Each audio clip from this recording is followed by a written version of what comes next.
ঘুম থেকে উঠে বাবুর কিছু কেক আর বিস্কিট ছিল, তো আমরা এগুলো খেয়ে নিয়েছি।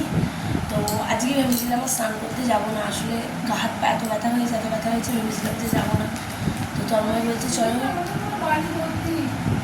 ছেড়ে নাও, একটু ছড়িয়ে ওকে ছেড়ে নাও, দিয়ে ভেবেছিলাম আর যাবো না, এত হাত পাটা ব্যথা হয়েছে। সেই জন্য আমি আবার ভাবলাম যে তন্ময় এতটা রিকোয়েস্ট করছে, বলছে আবার কবে আসবো তার ঠিক নেই, চলো চলে যায়। আর সেই জন্য ভাবলাম চলেই যাই, স্নানটা করে আসি। আর আমাদের কিন্তু 11টায় রুমে ছাড়তে হবে, আমরা বেরোবো বিকেলবেলা, কিন্তু আমরা এই রুমটাই থাকবো না, কারণ আমাদের প্ল্যান ছিল একটা খুব ভালো রুম নিয়ে যেখানে সুইমিং পুল থাকবে। তো আমরা কালকে পাইনি, এতটাই মানে ছিল এখানে পাইনি মন্দারমণিতে। তো আমরা তাজপুর যাবো, যেখানে কালকে স্নান করতে গিয়েছিলাম। তো তাজপুরে গিয়ে একটা সুইমিং পুল থাকবে, এরকম একটা হোটেল নিয়ে নেবো, আর সেখানে থাকবো। আর মানে একবেলাটা করতে গেলে একবেলা সেখানে থাকবো, থেকে 8টার সময় করে বেরিয়ে যাবো। তো এখানে স্নানটাকে করে নিই। আর এই যে বিস্কুটগুলো ছিল সকালবেলা উঠে আপাতত খেলাম। তো চলো পরে দেখা হচ্ছে।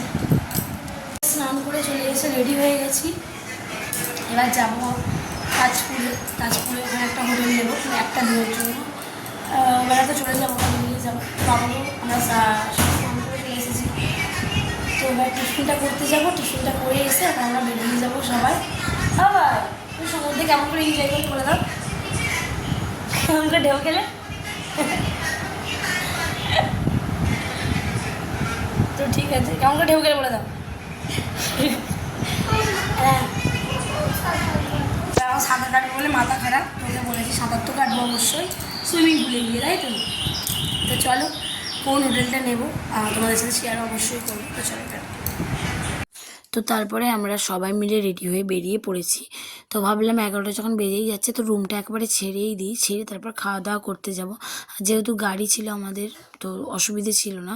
তো গাড়িতেই সব ব্যাগপত্র রেখে আমরা কিন্তু এই সামনে থেকেই খাওয়া দাওয়াটা করে নিয়েছিলাম। তারপর একেবারে বেরিয়ে যাব তাজপুরের দিকে। তো তারপরে এখান থেকে আমরা খাওয়া দাওয়া করে নিচ্ছিলাম। তো আমি, পিউ আর আমার হাজব্যান্ড, তো তিনজনে মিলে ডিম টোস্ট খেলাম, আর ওরা খেলো কিন্তু মুড়ি। তো তারপরে ওখান থেকে বেরিয়ে আমরা বুঝলাম যা অবস্থা, বেকার তাজপুরে রুম নিয়ে লাভ নেই, কারণ বাবু অনেক খুশি 9টা থেকে সমুদ্রে স্নান করেছে। তারপর সমুদ্রে স্নান করলে তো জানোই ঘরে এসে স্নান করতেই হবে। তো ঘরে এসে স্নান করেছে, আবার যদি সুইমিং পুলে গিয়ে দাপাদাপি করে তখন যদি আবার জ্বর চলে আসে, তো সেই সব ভেবে আবার কিন্তু যেহেতু কদিন আগেই ওর জ্বর হয়েছিল, ভেবে আমরা ভাবলাম যে না থাক, এসব না করে বরঞ্চ দীঘায় চলে যাওয়া হোক। তো সেই জন্য আমরা কিন্তু ওখানে আর দাঁড়াইনি, আমরা চলে গেছিলাম শঙ্করপুর বিচের দিকে। তো শঙ্করপুর বিচে এত সুন্দর ঢেউ দিচ্ছিল, তো এত ভালো লাগছিল, তোমাদেরকে অবশ্যই দেখাবো সেই জিনিসটা। তো ভীষণ মজা করেছি আমরা ওখানে কিছুক্ষণ বসেও ছিলাম, তো অনেকক্ষণ ধরে বসেছিলাম। আর এখানটাও দেখো বেশ সুন্দর, শঙ্করপুরের কিছুটা আগে এখানেও বেশ ঢেউ দিচ্ছিল মোটামুটি, কিন্তু শঙ্করপুর বিচে প্রচণ্ড পরিমাণে বেশিই ঢেউ দিচ্ছিল। তো এখানটা আমরা ওই জন্য কিছুক্ষণ বসে গেলাম। আর এই দেখো সব রাইডার, বেশ দেখতে ভালো লাগছিলো, অনেকজন মিলে কিন্তু এরা কোথায় যাচ্ছিল, আর সবাইকে আমরা টাটা করছিলাম, তারাও টাটা করছিল, বেশ মজা করেছি। তো তারপরে কিছুটা গিয়েই এত সুন্দর ঢেউ হচ্ছে, তো আমরা আর সেটা দেখে দীঘার দিকে না গিয়ে, মানে দীঘায় তখন আর জানি, ভাবলাম একটুখানি পরে যাব, এখানে কিছুক্ষণ বসে যাওয়া যাক, তাই এখানে বসেছিলাম কিছুক্ষণ।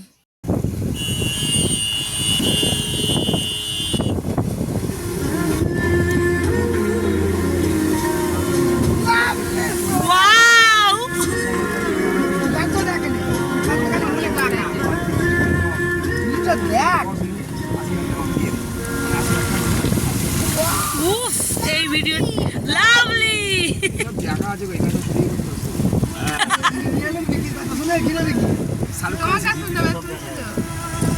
এখানে কত শুটিং করে গেছিস বল তখন।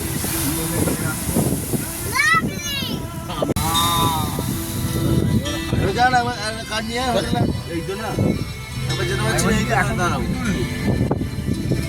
কার্ড নিয়ে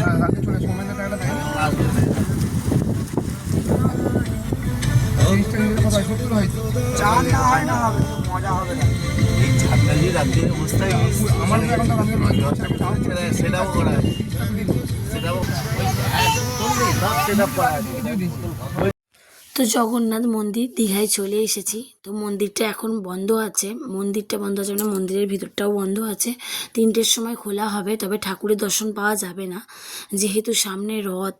তো রথের জন্য স্নান যাত্রা চলছে, তো সেই কারণে 27 তারিখ পর্যন্ত মনে হয় বন্ধ থাকবে। তো সেই কারণে আমরা আর ওখানে দাঁড়িয়ে না থেকে এখানে চলে এলাম এই বিচের ধারে।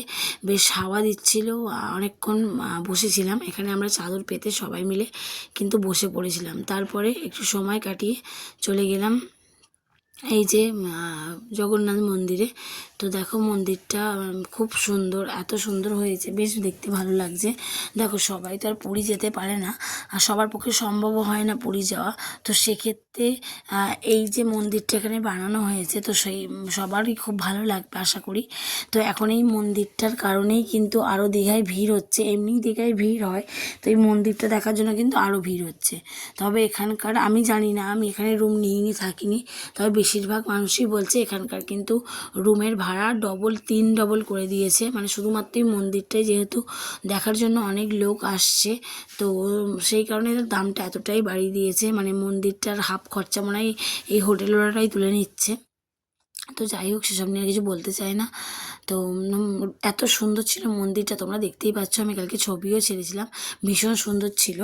এখনও কিন্তু মোটামুটি অনেকই কাজ বাকি আছে, অনেক জায়গাগুলো খালি আছে, সেখানে আরও কিছু হবে, আশা করি সেগুলো আবার পরে হবে। তো মন্দিরটা ভীষণ ভালো হয়েছিল, আমরা সবাই মিলে অনেকক্ষণ মন্দিরটা ঘুরেছি।